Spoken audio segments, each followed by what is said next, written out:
Hi, welcome to Norah's Cooking Diary Season 2 Episode 6. In this video, I'm going to share with you an Indian goat curry recipe. Tender and juicy goat meat in a fragrant spice blend curry. This perfect combination is incredibly delicious.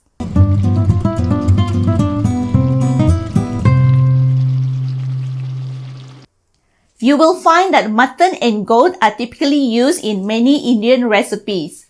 Both of these meat have a unique flavor that is ideal for that special curry dish. In this recipe, I will be using goat as the key ingredient. Keep watching and I will share with you how I cook this delicious Indian goat curry recipe. Happy cooking!